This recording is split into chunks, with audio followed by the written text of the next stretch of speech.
Glória a Deus, aleluia. Que a graça e a paz do Senhor Jesus seja sobre a sua vida. Sou Maurício Lobo, bispo aqui na Igreja Batista Conhecendo a Cristo. Que o Senhor Deus te abençoe, em nome do Senhor Jesus. Amém?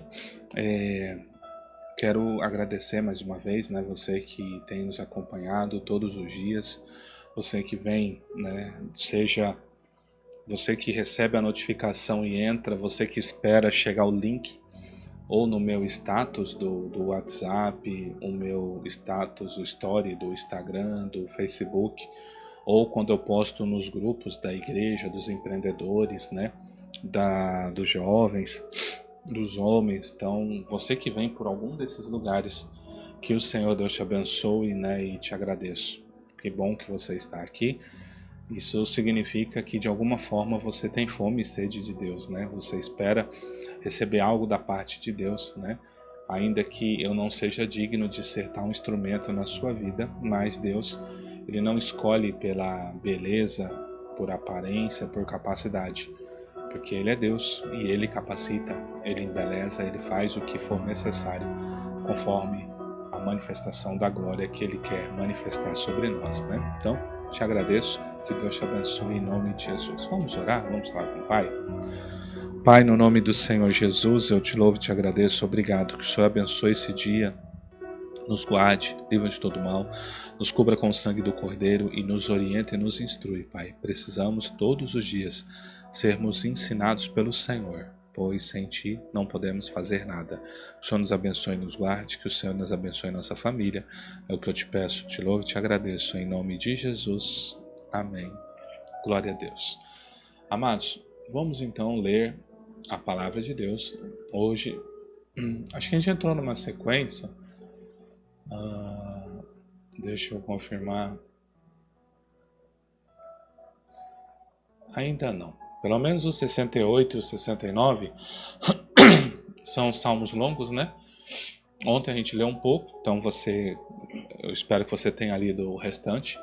O Salmo 69 também tem 36 versículos, então eu vou ler um pouco no começo e um pouco no final, para que a gente possa trazer a meditação que o Senhor tem colocado no nosso coração, amém? Vamos então ler a palavra de Deus, que diz assim: Livra-me, ó Deus, pois as águas entraram até minha alma. Atolei-me em profundo lamaçal, onde se não pode estar em pé. Entrei nas profundezas das águas, onde a corrente me leva. Estou cansado de clamar, a minha garganta se secou, os meus olhos desfalecem esperando o meu Deus.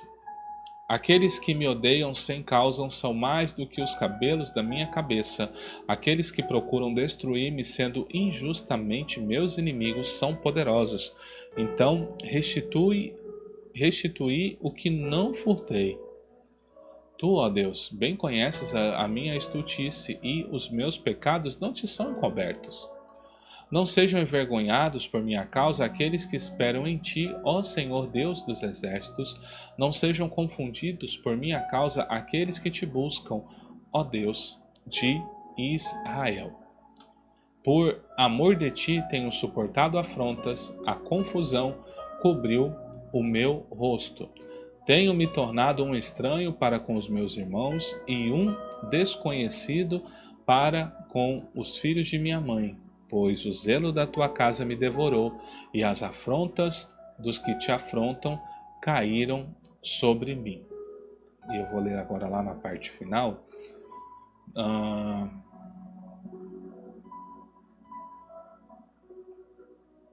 Deixa eu ver qual versículo que eu vou ler aqui.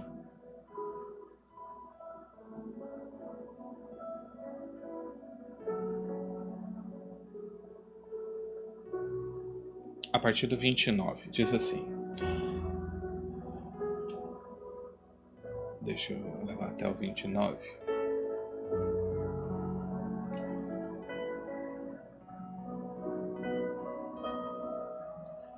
Eu, porém, sou pobre, estou triste, ponha-me a tua salvação, ó Deus, num alto retiro. Louvarei o nome de Deus com um cântico e engrandecê-lo-ei com ação de graças. Isto será mais agradável ao Senhor do que boi ou bezerros que têm chifres e unhas. Os mansos verão isto e se agradarão, o vosso coração viverá, pois que buscais a Deus.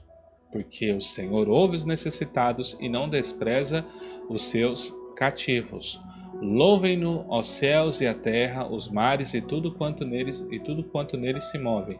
Porque Deus salvará Sião e edificará a cidade de Judá, para que habitem e ali a possuam, e herdá-la a semente dos seus servos, e os que amam o seu nome habitarão nela.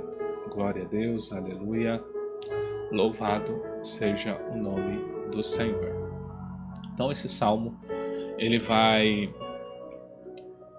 começar falando, né, um pedido de livramento do salmista, porque ele se envolveu, né, em uma situação, né, uma situação onde ele se afundou. Ele se afundou num lamaçal, ele não consegue ficar em pé, ele está em águas profundas, né, e por causa disso ele clamou muito a Deus, a ponto da garganta se secar, né? Os olhos se desfaleceram, ou seja, já não tinha nem mais lágrimas para chorar. E por quê? Porque ele percebeu que de alguma forma pessoas o odiavam e sem causa tinham esse ódio. E ele julga que ele tinha tantos inimigos, mais do que os cabelos da sua própria cabeça, né? E ele vai dizer que ele teve que devolver coisas que ele não furtou, que ele não roubou, porque as pessoas viam e usavam isso. Deixa eu te perguntar, será que você não vive algo assim? Pessoas que vê que você agora tá uma pessoa diferente, que você fala, eu me converti ao Senhor Jesus, e aí a pessoa começa a se aproveitar de você, e ela fala, você agora é crente, você agora serve a Jesus, né? E ela começa a trazer essas acusações, né? E aí você fica num beco sem saída, porque você teme que de alguma forma você vai desonrar o nome de Deus.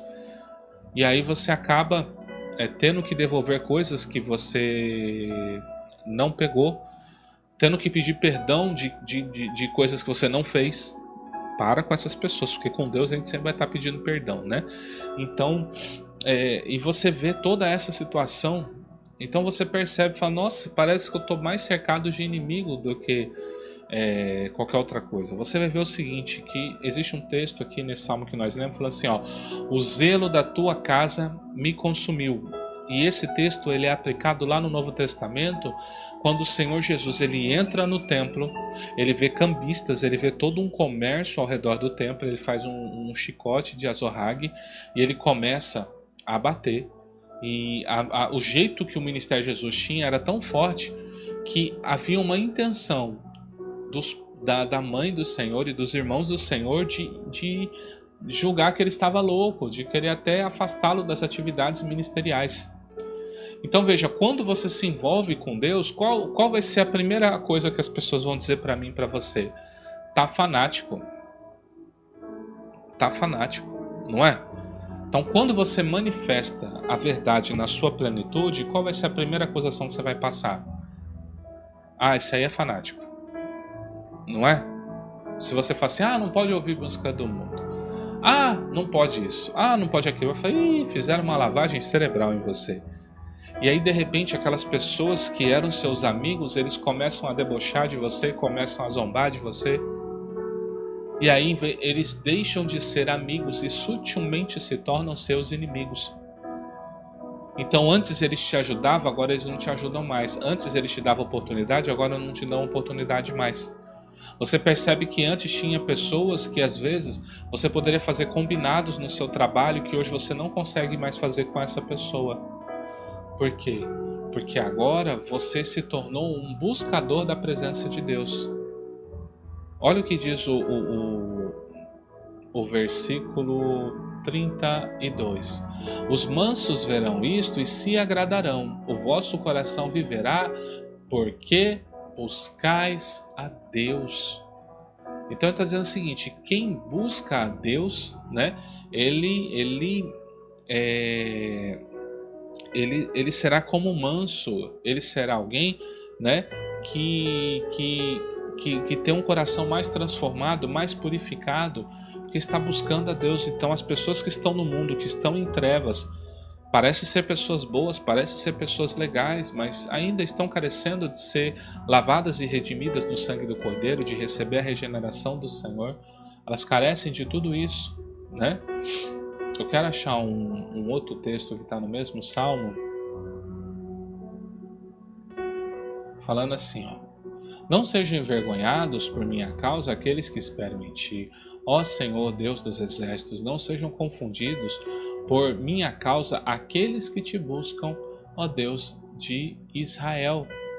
Então veja, todos aqueles que buscam a Deus não será confundido. Eu sei que às vezes está difícil você aguentar a afronta, né? Tá difícil você aguentar a humilhação, né?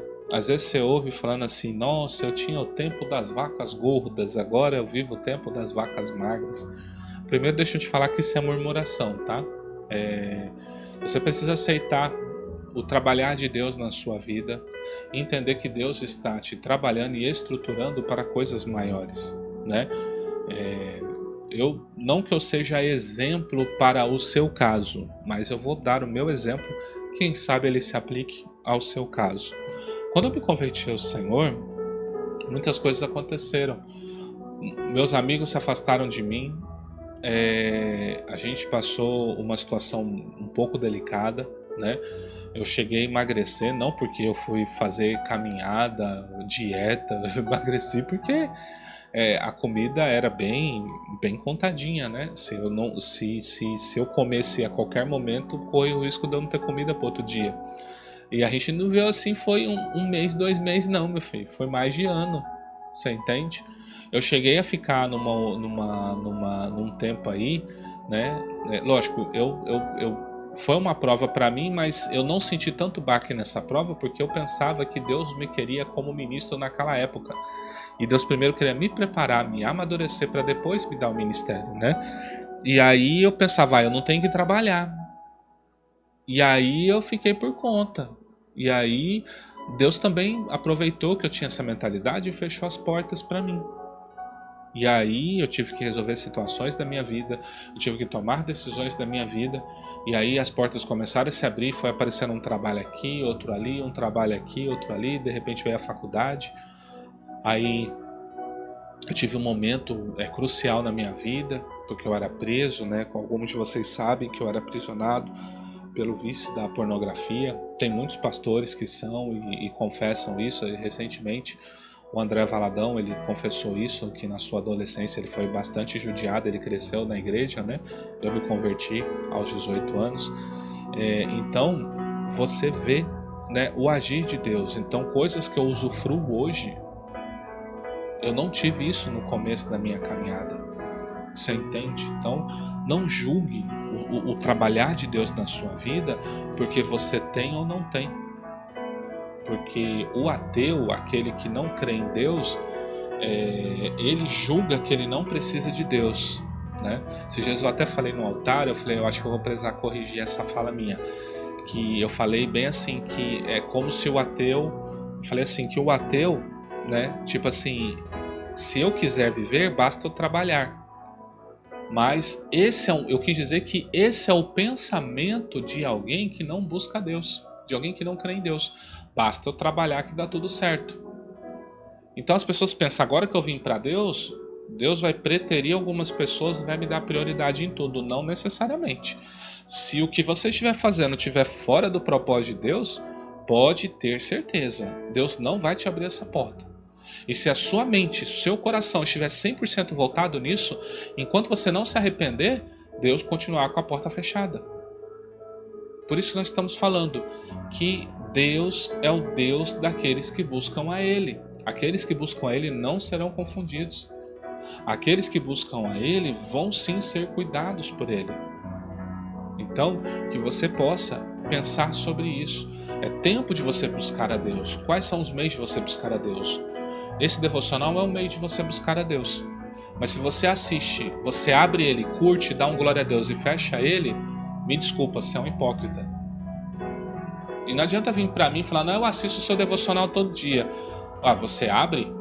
Eu vejo lá, meus irmãos. A média que o YouTube me entrega é que vocês, desses devocionais de 12, esse aqui já está com 15 minutos. Vocês assistem 4, 5 minutos. Ah, eu assisto tudo. Eu estou dizendo que a média de vocês assiste 4 ou 5 minutos. Então, num devocional de 12, 13 minutos, vocês assistem aí 30%. Aí eu te pergunto, como você vai dizer que está buscando a Deus? Você não tem paciência para ler a palavra comigo, escutar algo que Deus está pondo no meu coração para falar com você. Você não participa, às vezes você já vai direto para a oração. Não, meu irmão. Buscar a Deus existe todo um processo. E você não deve pular etapas, não queime etapas. Tá? Assista o devocional do começo ao fim. Fala, bispo, isso vai gerar alguma coisa para você, irmãos? Eu tenho 170 inscritos no canal. Eu tenho uma média de 40 visualizações. Para eu ganhar alguma coisa no YouTube, eu tenho que ter mais de 1.000 inscritos. E meus vídeos teriam que gerar aí, ó, uma média aí de 50.000 visualizações por vídeo. Aí eu ganharia algo. Você entende que, tipo assim, para mim, isso que eu tô fazendo aqui, nesse momento, não me dá retorno nenhum. O retorno que ele dá para mim é espiritual. É por isso que eu tô fazendo. Eu não tô fazendo, ganhei 1 milhão de inscritos e vou fazer isso aqui para manter. Não, eu não tenho. Eu não tenho uma multidão de inscritos, você entende? Então assim, entenda, eu não tô fazendo isso esperando. Eu já disse para vocês que eu tenho orado a Deus para ele não me bombar. Eu tô falando, Deus, não me bomba. Se eu não estiver pronto, não me bomba. Por quê? Porque eu não quero ser chamado de influencer. Eu sou ministro do Evangelho de Jesus Cristo. Então, eu deixo essa palavra para você. Continua buscando a Deus. Busca nos cultos, busca na leitura, busca ouvindo louvores em sua casa, busca participando desse devocional, busca a Deus em tempo e fora de tempo. Busca enquanto se pode achar. Amém? Vamos orar então no nome do Senhor Jesus. Pai, no nome do Senhor Jesus, que o Senhor possa se agradar de nós. Desperta em nós, Pai, a brasa, a chama viva que nos faz despertar para as coisas do Senhor. Queremos te buscar, Pai. Nos coloque sede, fome pela tua presença, para que nós possamos orar, para que nós possamos jejuar, para que nós possamos ler a palavra, que nós possamos ir aos cultos, participar dos devocionais e ter a vida de Deus plena sobre nós o tempo inteiro. Nos ajuda, Pai, porque está difícil e só o Senhor para nos sustentar na destra da tua justiça. Obrigado, Pai. Te louvo e te agradeço. Em nome do Senhor Jesus o Cristo. Aleluia. Amém. Que Deus te abençoe. Que o Senhor Deus possa te fazer prosperar, te fazer romper cada vez mais um excelente dia na paz e na graça de nosso Senhor e Salvador Jesus Cristo. Amém? Compartilhe esse vídeo com seu amigo, com sua amiga e que a gente possa junto fazer essa corrente de juntos levarmos a palavra do Senhor. Amém? Deus te abençoe. Shalom.